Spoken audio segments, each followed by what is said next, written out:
What's up guys, for today's video guys. So pupunta pala tayo ngayon guys sa Easy Motolon, no?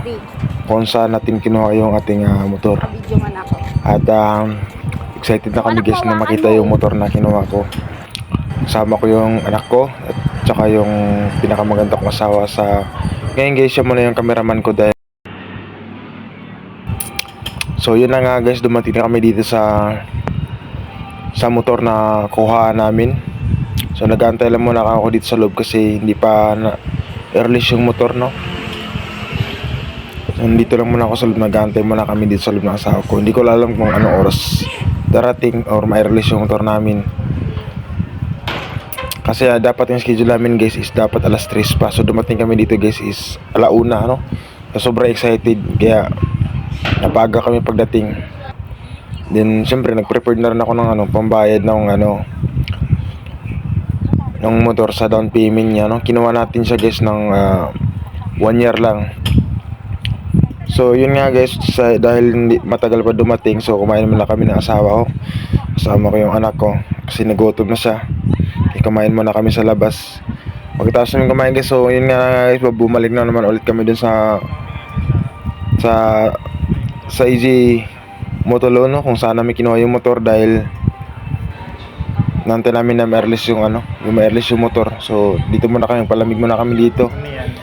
At yun na nga guys, no, yung anak ko sobrang kulit guys, grabe. Walang ibang ginawa kundi magkulit ng magkulit. Ay yung mama niya walang pakialam sa kanya dahil nanonood lang ng cellphone.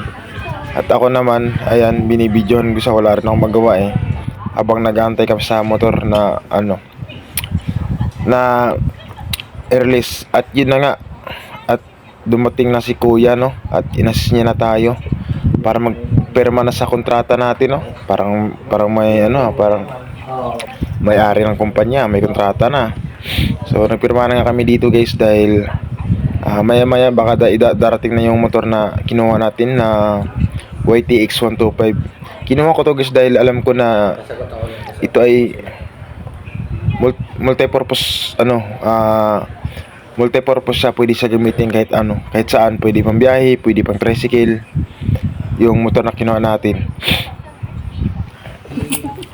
At nakakalungkot nga guys, pinatanggal ni sir yung sombrero natin kasi hindi daw matanggap yung mukha natin. Sobrang pangit daw.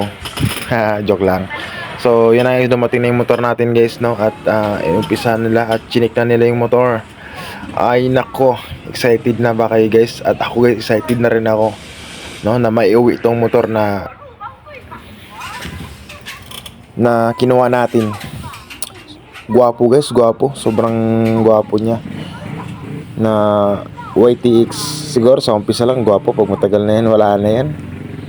Parang babae lang yan. Pag magjowa mo pa lang may paingat-ingat ka pa, pag matagal na wala, sinisipa mo lang yan. Joke lang. So yun nga guys, ninantay namin na na mababa na rin yung motor dahil excited na ako mahawakan siya at may uwi ko na yan. So yun na nga guys, na dahil kinapos tayo sa pambayad sa pang down payment ng motor, buti na lang at nakahiram tayo kay la mama. Shout out sa iyo ma sa pagpahiram, dahil yung pera namin guys is 5,000 pesos lang. Dahil yung down payment ng motor is 8,000 plus. Kaya buti na lang nakahiram tayo kay mama guys para maiuwi natin yung motor natin, no, na kinuha natin guys sa paglo-loan. At expected ko kasi guys na ayaw ko sanang kunin to dahil kinapos ako sa budget at wala rin budget. At yung pera lang talaga namin ng asawa ko is kulang, no. Sa kakahanap namin guys, na stress kami ng asawa ko. Kakahanap ng pangdagdag sa pag-down ng payment ng motor. Buti na lang at nagpahiram yung mama ng asawa ko. Kaya thank you sa iyo mas sa pagpahiram sa amin ng pera.